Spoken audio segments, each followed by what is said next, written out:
Fucking bullshit! Welcome to the J.O.B. P.O.D. As always, I'm your host, Tony West. Along with me tonight, I have the bad guy, B.A.D., Blake Allen Davenport. What's going on, Blake? Not much, brother. Just got some stuff to go over in here. Let's get to it. So real quick, before we move into our first segment, a little bit of sad news. So our third man, Darius Spiegel, Rikishi wanted to impress The Rock, so he hit that motherfucker with a car, and he's out of action now. So, now in all seriousness, Darius has prior commitments, and for the time being, he will not be able to fulfill his commitments to the pod. But we're going to keep on rolling with the two of us. So let's go ahead and get into our first segment.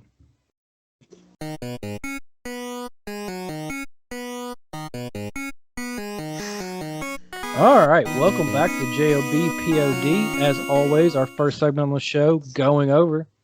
So, Blake, a couple of things happened this week. The first one and the most recent news that I saw, Tony Khan, the president of AEW, cut a promo of sorts on WWE for their supposed talks with New Japan. Did you get to watch that promo? I did get to watch that promo, and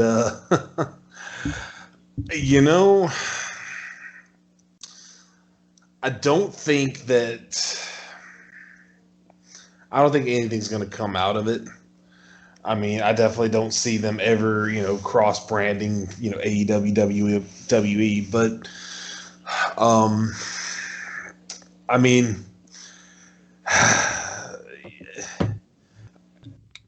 it doesn't affect me one way or the other.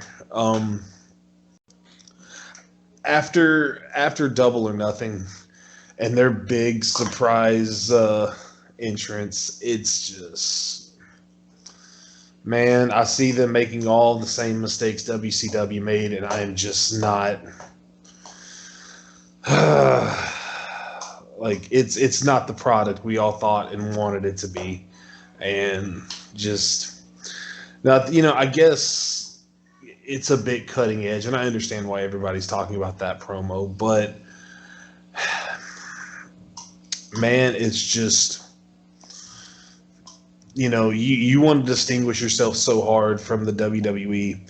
Stop bringing in all their old talent and give some fresh talent, a chance. And I'm not saying Mark Henry's not a great professional or, isn't, a great asset, but I mean, it's, they're hyping up all these new appearances, and it's just WWE guys that haven't done shit in ages. Yippee. Yeah. Well, so here's the thing, right? So I think as wrestling fans, we all should be grateful to Tony Khan just because he's given guys that we appreciate a second option, right? So maybe there's not as many people walking around on eggshells that feel more free to cut promos or try to do new ideas or whatever without fear that, hey, I'm going to get fired. I'm not going to have a viable option to make a living. So for that, I think, Tony Khan is a asset to the business. But as far as that promo, dude, there was no aspect of that promo that felt like a promo to me. It felt like Jim Cornette put on his Twitter, he's glad Make-A-Wish kids are getting a chance to have some TV time on AEW. And I got to agree with him on that one, man. It didn't seem, it wasn't believable to me. It wasn't. It sounded like a childish rant. Yeah, that's my opinion on it. Yeah, for real, man. And I mean, it's tanking. Just, I mean, I don't see much positive coming out of AEW lately. I mean, I was kind of soured on that when they had their exploding barbed wire death match with like Gilbert's entrance gave me more of a fucking pop than that. But man, it is what it is. It's competition's always great, but it's just, I mean, at this point, it's laughable to me. I mean, it's just, I'm starting to realize we're never going to get back to that time in wrestling ever again. It's gone. It's passe. Yeah. I mean, shit. You try some of the stuff that's going to entertain us, they're going to get canceled, and then then no one's making money. So I get it, but man, it's just shit, brother. That's all I'm going to say. Yeah, I'm with you. All right. So, other news, they put out the Warrior, Becoming the Warrior, Dark Side of the Ring episode this week. Did you get a chance to watch that? I have not. We have been busy with Memorial Day weekend stuff, and I'm just getting back. And So I watched the episode. Nothing to me that was new information. Nothing to me that was must see TV. I don't want to shit on Dark Side of the Ring because I love that series, but honestly, with some of the episodes that they've had this season, I've been a little let down. Between that one and Nick Gage inclusion in Korea, I mean, there's some interesting pieces of those episodes, but it wasn't like every part of it wasn't like, oh man, I need to watch the next thing, next.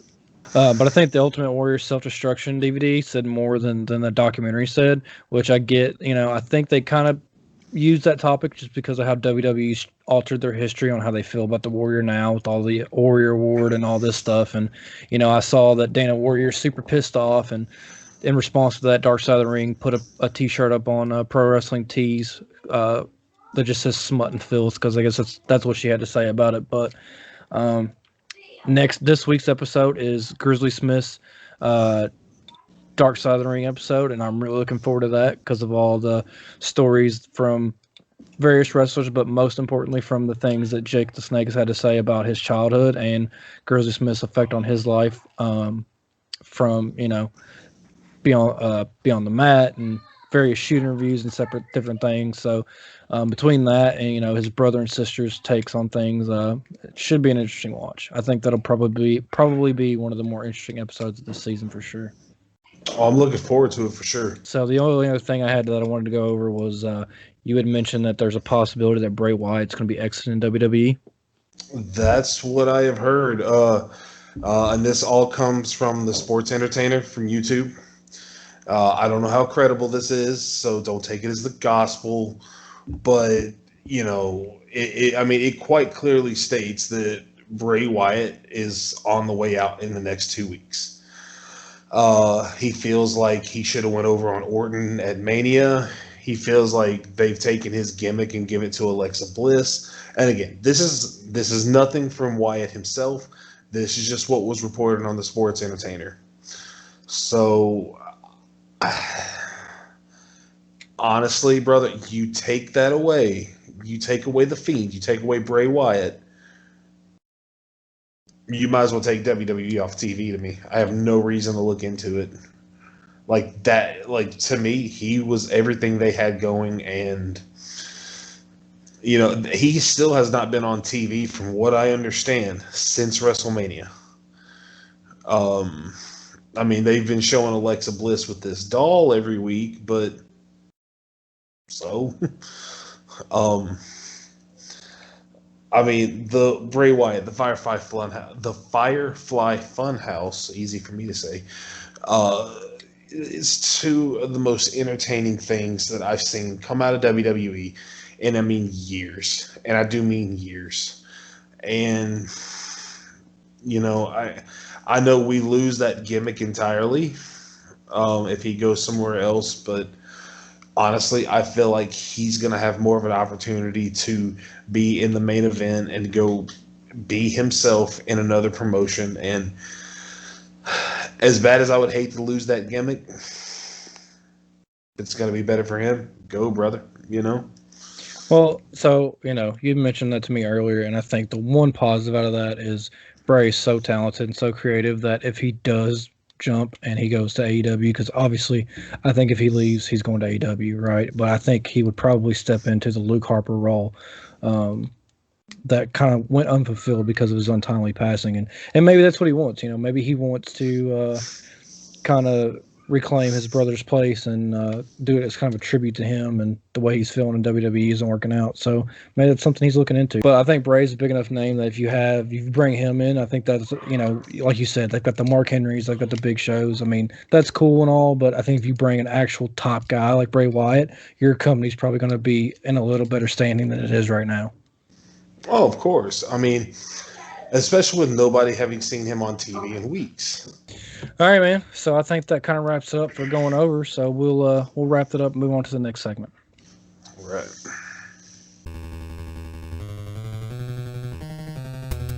Respect you, Booker Man.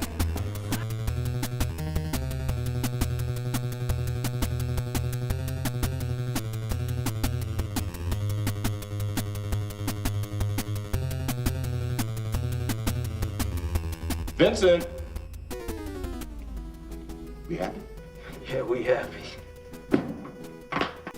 Welcome back to the J.O.B. POD. Our next segment, I Respect You, Booker Man. So basically, this is where we're going to pull out some segments, angles, matches, whatever, where basically we respect whoever booked it. It's something that we really enjoyed. So, Blake, I'm going to let you go first. All right, man. I like to stick around, 96 to 99. That to me was the golden years. But let me hit you with this. And, a lot of people shit on this, but I really, really enjoyed it.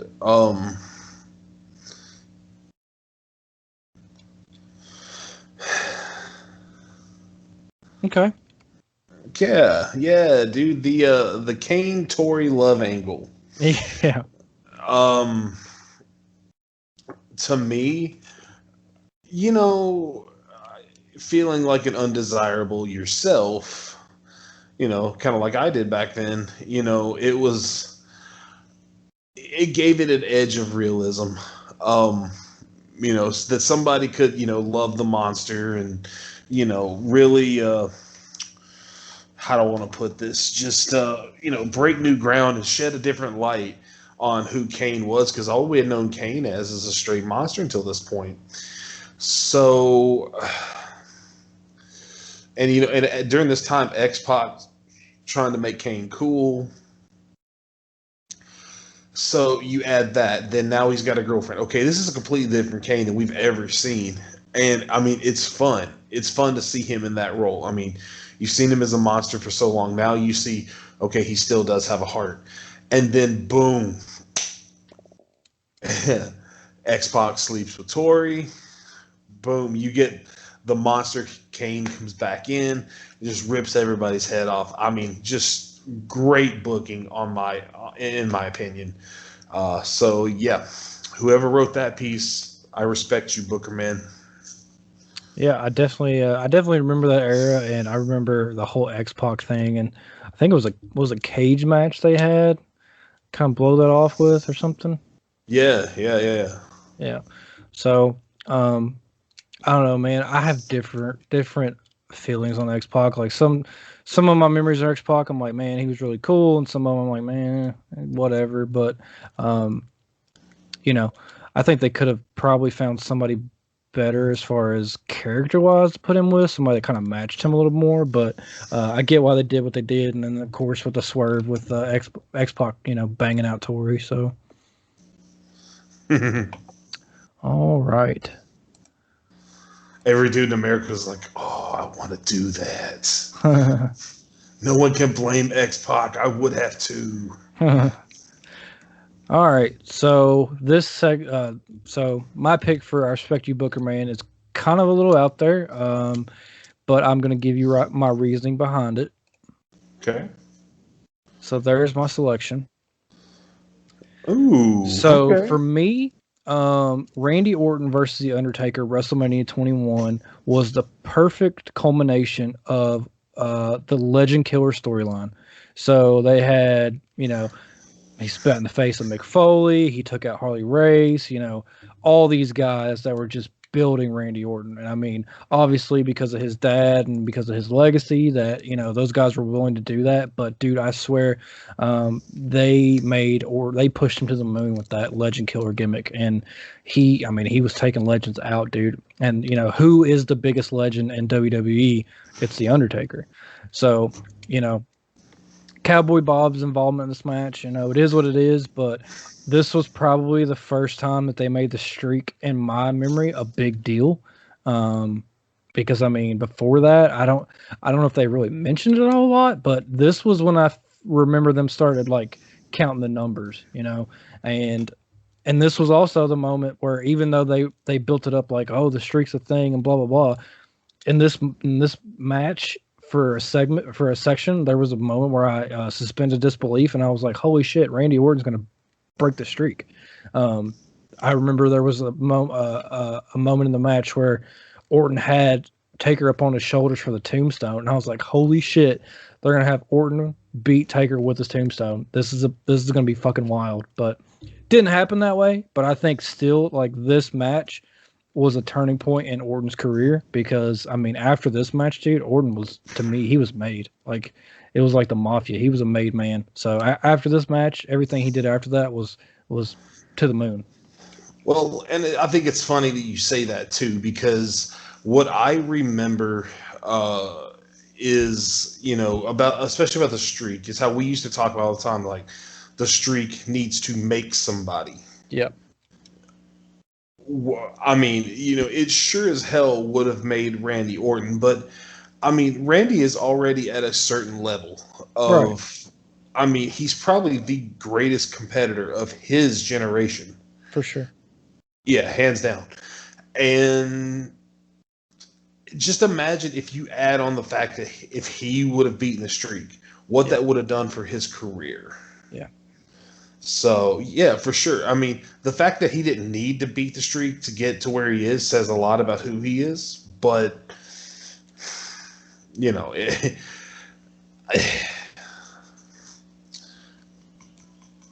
I can't say Brock wasn't the guy because the Paul Heyman side of me won't let me say that. But that would have been cool to see.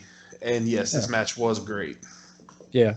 So, like I said, honestly, I would have loved to see the Legend Killer gimmick continue, but if you're going to blow it off, who's better to blow it off against than The Undertaker? So for that, right, for sure. Whoever came up with this whole angle and whole, Undertaker match at WrestleMania 21, I respect you, Booker, man. Right on. All right, Blake. So we're going to wrap that segment up and move on to the next. This some serious gourmet shit.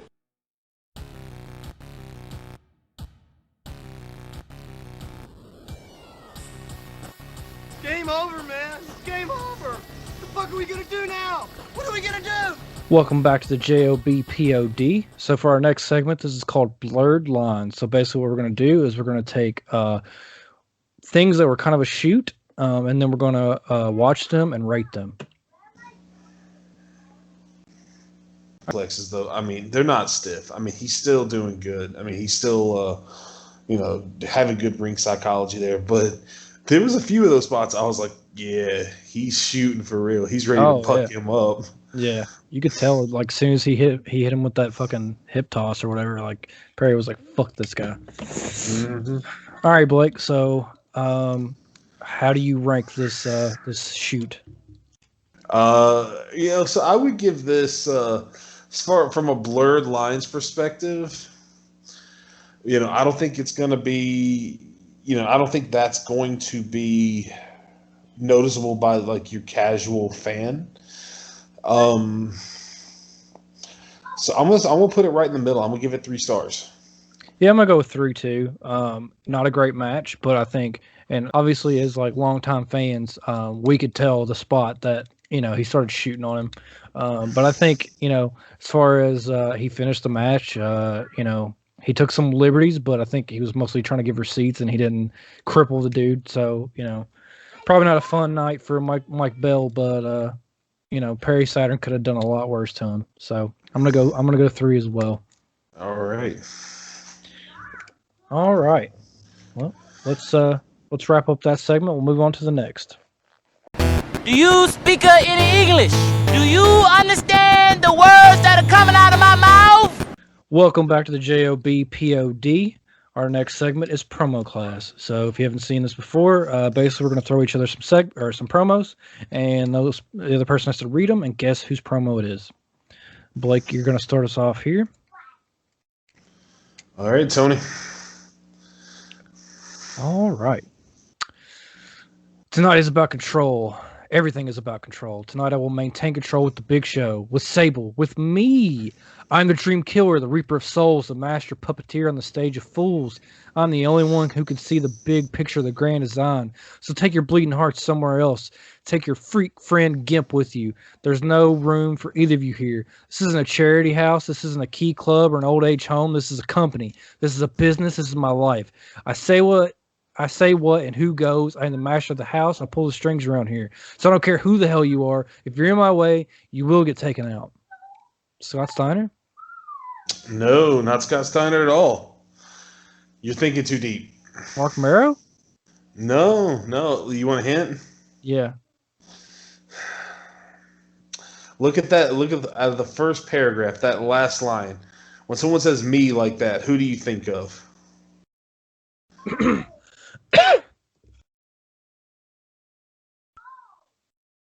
Al Snow? No. Jeez. Do you want another hint? You want me to tell you? Give me one more hint. Give you one more hint. Okay. He owns this bitch. He owns it? Vince McMahon? Yeah. Really? Yeah, that is a Vince McMahon promo. All right. You got me on that one. Yeah, I was looking at it, I was like, damn, I don't know if I would guess this one. The only thing I was like, because when he said Sable and me, when I said, think about who's the person that says me. When someone says, because when I think of the word me in wrestling, I'm like, it's me, Austin. Yeah, true. I was just thinking like who all had Sable, but Mark Marrow and I guess Vince. Yeah, that's true. Okay, well, the good one. Brock Lesnar. Took me a while to guess that one. So, okay. All right, Blake. So I actually have two here for you. The first one's a standalone. People wonder, does blank ever come down to the normal level of consciousness? Never. I cannot let my guard down or my defense down for 1 second. I live intravenously from the power of gods in the heavens above that trust in me time and time again and put the flow of power in these veins and the muscles. Don't be surprised, nouns, if I'm being dragged down gravel roads behind the WWF trucks.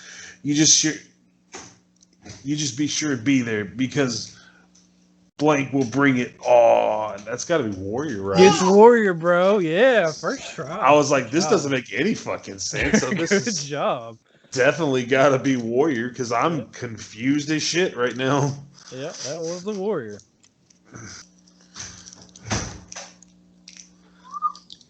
I'm not the one who ruined everything that was accomplished by Stone Cold Steve Austin. You see, at Survivor Series, it means so much more than just the personalities that are involved. It's about ending what Vince McMahon has tried to accomplish. I sat there at the desk on Monday and I listened to Mick Foley. I agree with everything Mick Foley had to say. But WWF truly does suck. Don't boo me. Have you watched a television show lately? Vince McMahon has lost his mind. The man doesn't have it anymore. He's a has-been. His ideas are antiquated. His concepts are draconian. And Mick Foley was right because the WWF is imploding from within. Like every great empire, the WWF is imploding from within. Vince's loyal employees like Stone Cold left him. Like Mick Foley wants nothing to do with him. Vince's own children wanted to burn in hell, and I don't blame him. Paul Heyman. Very good. Boom. I don't think draconian and antiquated. It had to be fucking Paul Heyman, dude. I mean, he's just the best at that shit. Like, I mean, as I've said before, when we had verses, I mean, yes, Paul Heyman is the greatest promo to me of all time. Yeah. I mean, rival Stone Cold Steve Austin, but I mean, for sure. I mean, like the level of intensity in that promo, if you go back and watch the entire thing, that was the one where he's talking about Vince they want them to call sports entertainers, not superstars, and they fucked him out of and his family out of money, and it's one of the most beautiful promos ever. So, real quick, while we're on the subject, let me hear your best Paul Heyman. Ooh,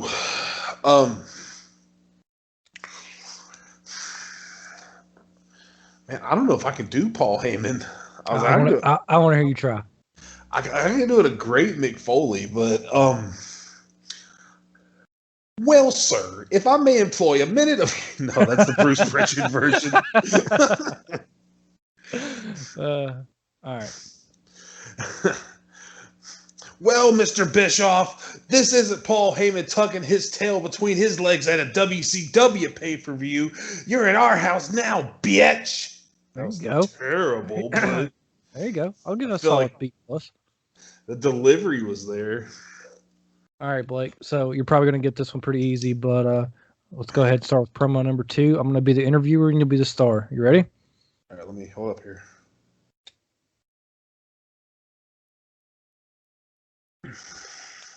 God damn, this is long. You're probably going to get this pretty easy, but I want you to read the whole thing.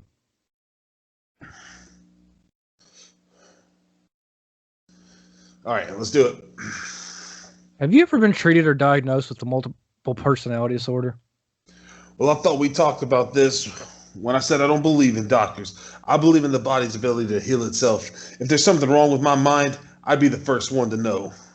Don't you think it's about time in your life when you look squarely in the mirror and accept the personal responsibility for who you are? Don't you believe that you yourself have caused and brought on all these problems? I think it's time for you to maybe start doing your damn job. It's time for you to end this facade of journalistic integrity. You know what you tell people week in and week out, Jimmy? You say, look at mankind. I don't even know if he feels pain or maybe he likes pain. You see, you're a powerful man, Jimmy. You reach a lot of people. You have responsibilities to spread the truth, and you neglect to do it. Let me ask you a couple of questions. What is it about pain that I love? I just feel like every other person... I'm not hitting myself. Fuck y'all. You see that? It hurts. Is it when I can't get up when my little boy says, Daddy, I want to play ball, and I can't do it? Is that when the fun starts? Is it when the doctor injects a 12-inch needle in the disc of my spine so I can wrestle one more day? Whoopee! When does the party begin? I can't believe you sit here and ask me those questions. Do I bring it on to myself? I haven't done a damn thing to you. All you've done is mislead people and make them think I'm having the goddamn time of my life when I'm in pain. Don't you look at me with that smug look. You make me sick. A man of integrity, I ought to smack you. I can't fucking do it. I can't do the Mick Foley squeal, but hey, Jimmy, help. He's gonna need some help. So, for those watching at home, that promo did not say Mankind, but Blake knows his promo so well that he knew it was Mankind. So, good job, man. I really wanted to hear you do your best take on that Mankind promo. Probably my favorite Mankind promo. Damn. That is up there. It really is. And which I'm actually really glad you posted that because we'll explain more in one of the next segments. But no, man. Foley, what to me, Foley, Heyman, it's God, man. And what an incredible human being. I mean, Mick Foley all the way around. And this just, I mean, that once again, kind of like, how earlier we talked about, Kane and Tori for me. This added that other level of personality to Mankind for me. Yeah, I mean, this is one of those promos that I'll never forget. It'll stay with me the rest of my life. Just great pick. Great pick, bud, for sure. Yep. All right, man. Well, that is our segment promo class. I hope you guys liked our picks. I'm pretty happy with what we put out here tonight. So. Screw you! You're fired!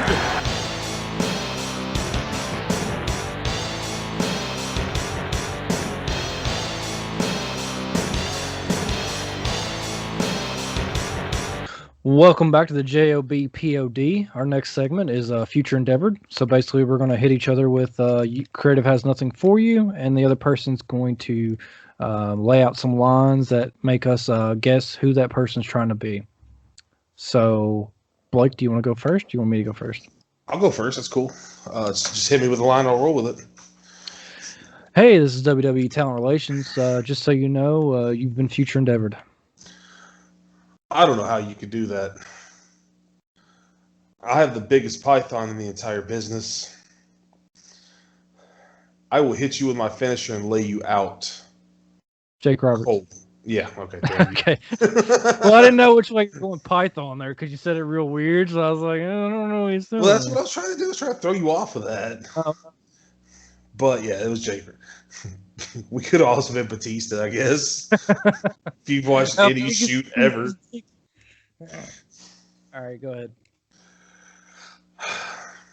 Hey, Talent Relations. We're just going to let you know you've been Future Endeavored. What? By the power of distrusticity, how could you Future Endeavor me? Oh my gosh, I'm gonna reach up into the mountains. Come on, you gotta stop me here. I'm gonna reach up the mountains and from the heavens, and I'm gonna bring down all my lawyers. Warrior, but I don't know if I want to stop this. Okay, thank you. All right. So this is Talent Relations. Creative has nothing for you. What? I will take my blade. I will choppy. Mr. Fuji? Takamichinoku. I think it's Yamaguchi-san, but okay. Yamaguchi-san. Yeah, I can't remember what his name was. It's okay. I just like bringing up the choppy your pee because that is just the most absurd shit in the world to me. And it just, like, I choppy your pee. And I was like, oh my fucking God, somebody get back there. Like, this man makes money with his dick. Get back there.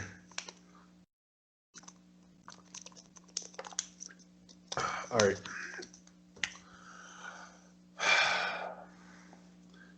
Hey, this is WWE. I just want to let you know you've been Future Endeavored. You're going to Future Endeavor me? How are you going to Future Endeavor me? I mean, just because you know who I am doesn't mean you know why I'm here. I mean, I'm the biggest guy in the business. I'm the bad guy. Oh, Razor Ramon. Oh, I was going to say, dude, come on. You were having to think about that for a second. I did because, like, I don't know, my mind blanked. I was like...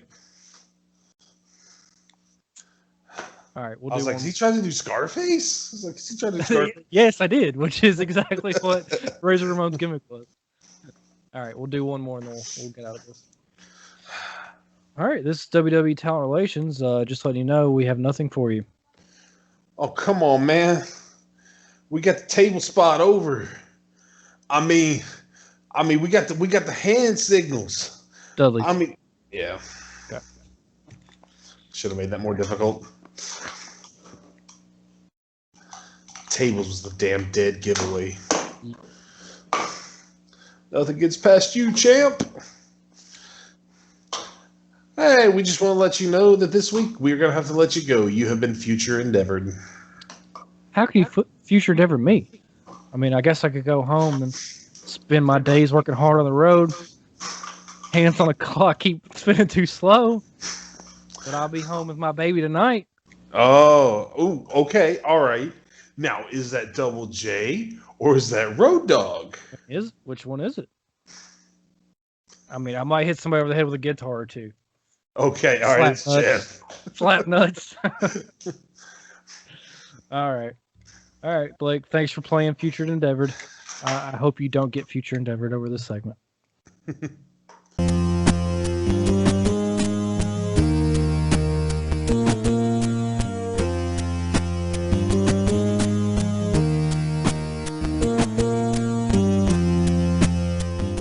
Welcome back to the J.O.B. POD. So this is one of our favorite segments here on the show, picture association.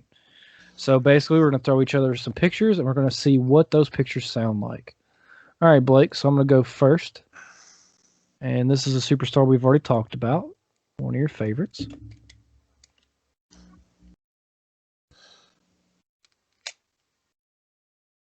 Oh, man. You know, this is the one where he's talking about, God, what is it?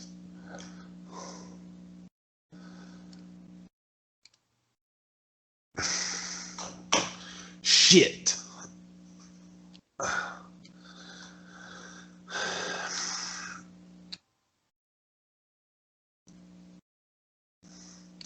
I want to say this is the one because he had the anti-hardcore promo, but isn't this the one where he's like, this title and hearing you all chant my name, it was all worth it? And then he what? Doesn't he spit on it, throw it down? Spits on the belt. Yep, that's what I was looking for. So yeah, he spits on the belt, throws it down. This title means nothing to me. Which I don't think that's what he says. He says something like, he's talking about Sabu was the title, had the title of most hardcore, most genocidal wrestler, Jack Kevorkian's favorite wrestler.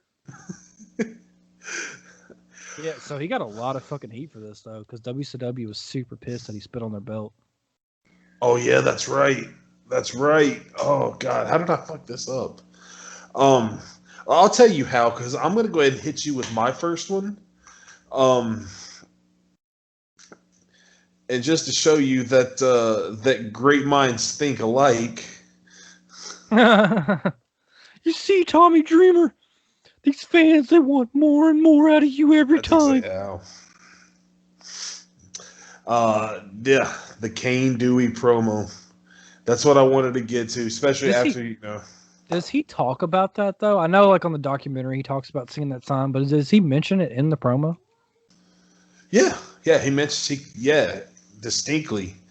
Because that's kind of like the driving factor of the promo is, because he's talking about Terry Funk cutting him with a glass bottle. He's like, I'm ready to quit. I'm ready to give up. And then I look out into my adoring crowd, and someone has a sign that says Kane Dewey, and Dewey Foley is a 3-year-old boy, and basically, how could you rip my fucking heart out? But yeah, he's talking to Tommy Dreamer throughout the whole thing. Yeah, great promo. So, yeah, Mick Foley had a masterclass in doing promos, so. Oh, for sure. But I mean, this just goes back to like what he did with the Mankind, or anything that Foley touched on the mic was typically gold. Yeah. Sure.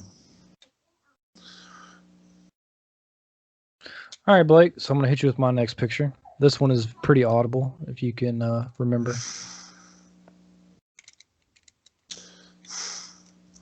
Oh, for sure. Oh, this is where the big boys play? We're not here to play. One more piece.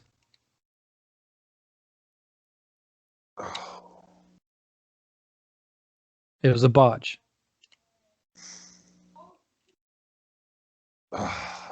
Okay. Yeah. So look at the adjective. Play.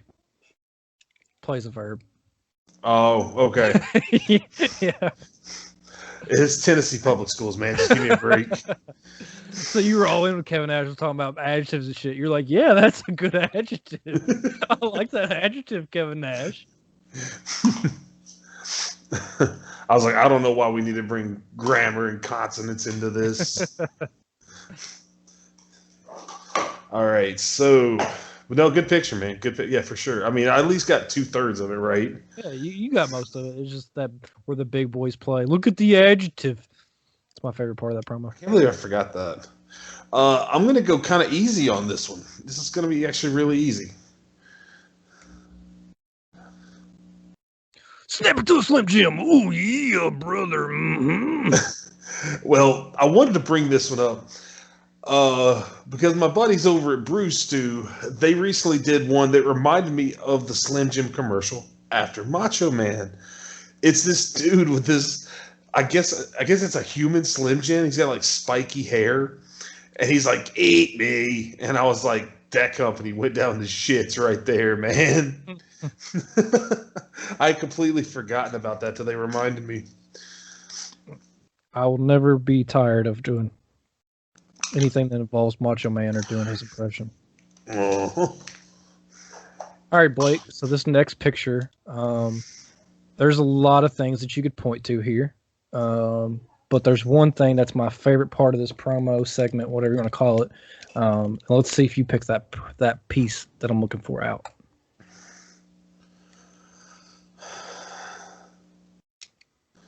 Oh.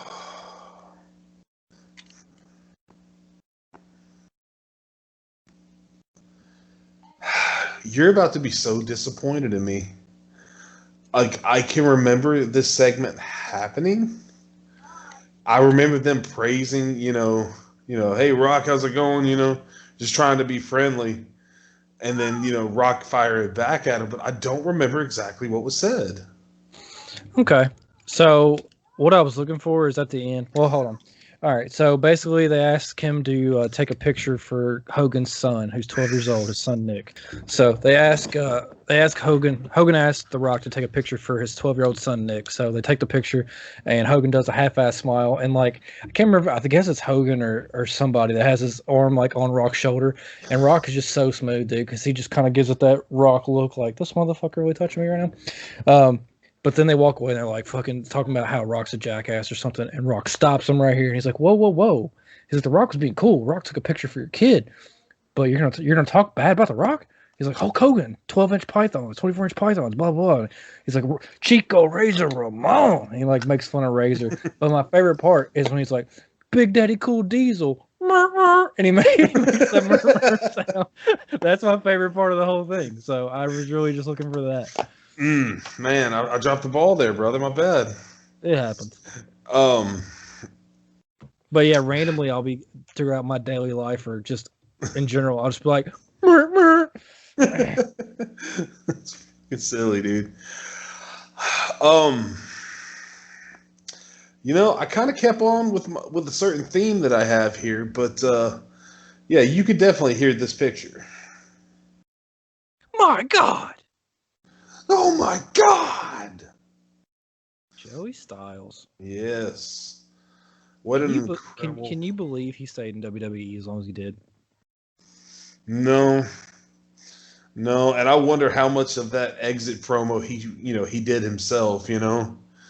Because it was one of those blurred lines kind of moments. Yeah. Well, my favorite thing he did was punch JBL in the fucking face, but they didn't show that on TV, unfortunately. No, not at all. All right, man. Well, as always, I think we both had some pretty good pictures tonight, so thank you for playing Picture Association.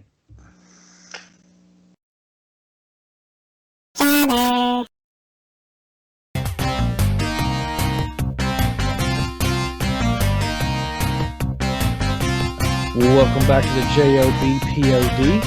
As always, this is a segment we call Versus. This week, for our main event, we are doing Best Documentary. So, Blake, I'm going to let you go first. All right, man.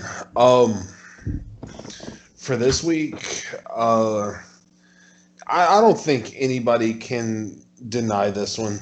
We can call this Versus all we want, but as far as sales go, as far as content goes, the hands down winner is the rise and fall of ECW. Nothing.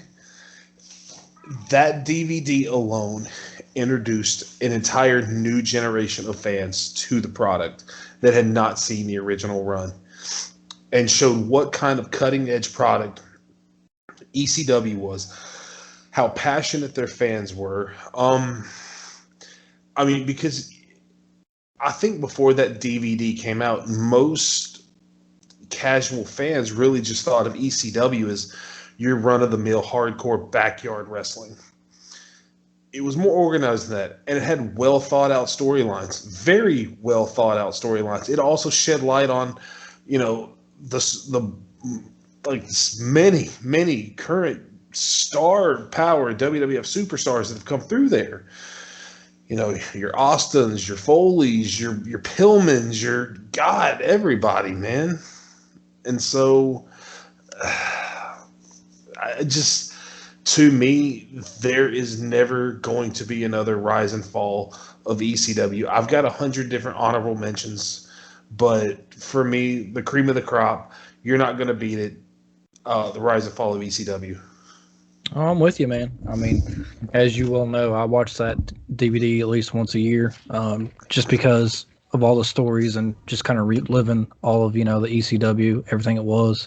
One of the things that also makes it great is they had, 2 pay-per-views come out of that one night stand, But the reason that I can't say it's the greatest is because they did spawn WWE ECW, so we can always remember that documentary for that. So it's got to lose some points as far as I'm concerned. That will lose some points for you.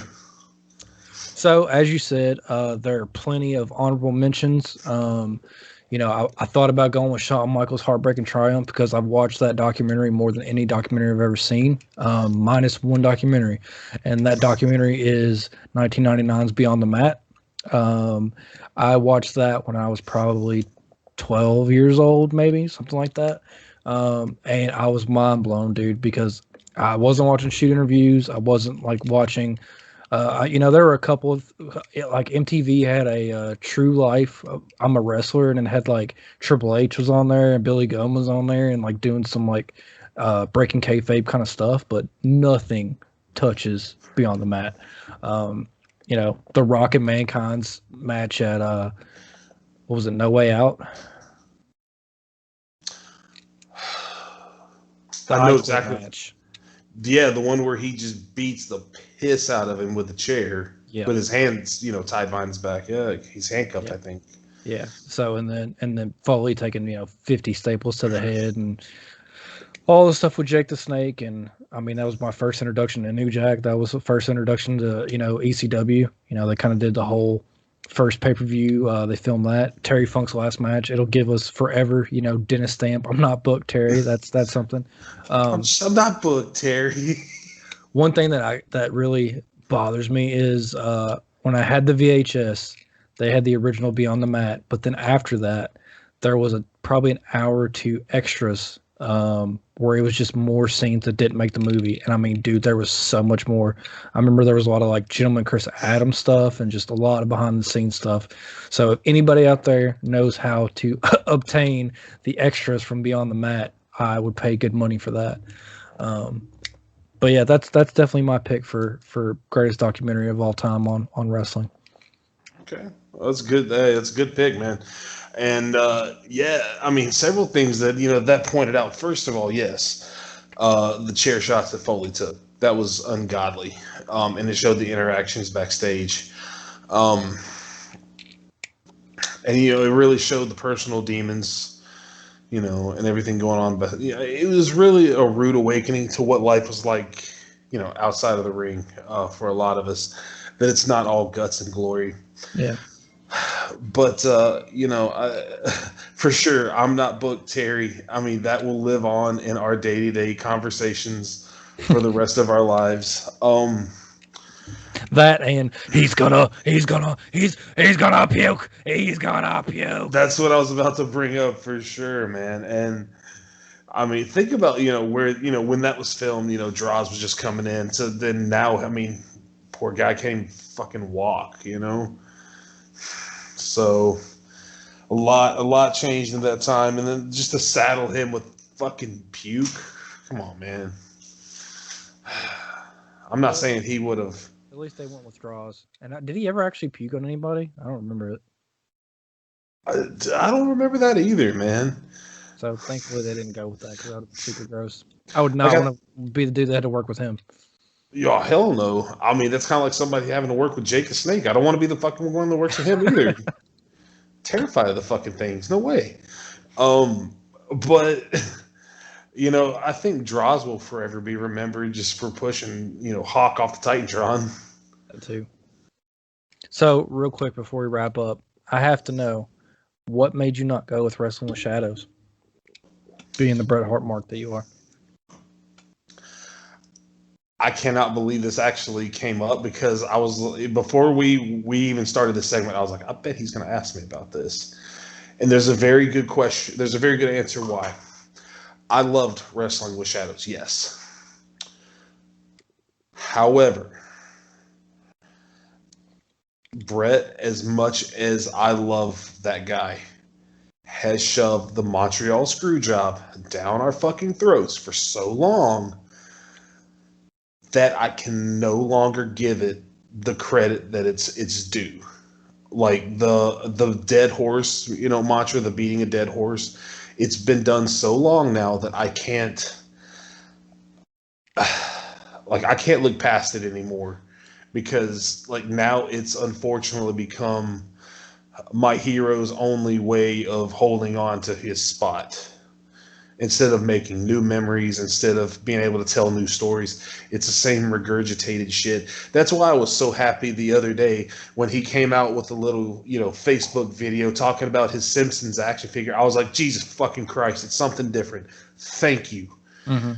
I mean, then again, the guy's life's marked with tragedy. But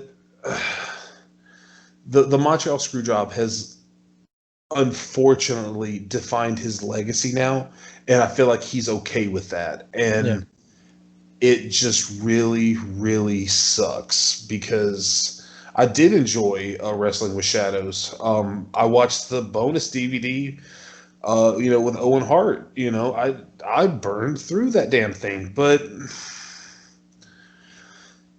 at this point in my life, I've had it, like I said, shoved down my throat so much that I can't give it. It's definitely not. Can you honestly say that it's bigger than Rise and Fall of ECW? No, I can't. To me, I've watched it a lot, but it's just so weird to me that camera crew just happened to be following him when the biggest event of wrestling history happened. So and I think that's with most things, there's conspiracy theories come out of things that just feel weird, and that one just feels so weird to me, dude. You're obviously a bigger Bret Hart fan than I am. I'm more of the Shawn Michaels guy, but I don't know, man. It's a good documentary. I wish that Bret's life after that and his career was different, and that he did go on to better things than whatever happened with WCW, but I can't say it's better. I can't say I enjoy it more than either one of the ones we've named, because at least there's some sense of happiness in the other ones, but with that one, dude, there's no joy at all. Name one moment from that documentary that's about joy and not about sadness and despair. There really isn't. Hell, even the very end of it, it's him walking back to the house with his dad. All right. Well, makes sense to me. All right, guys. So our verses for this week is Greatest Documentaries. Blake's pick is The Rise and Fall of ECW, and mine is Beyond the Mat. So what's your pick? Let us know. Otherwise, we'll catch you on down the road, and see you next week. See you guys next week. Catching the boot. Cobra strike! Oh, the Venom! Fucking bullshit!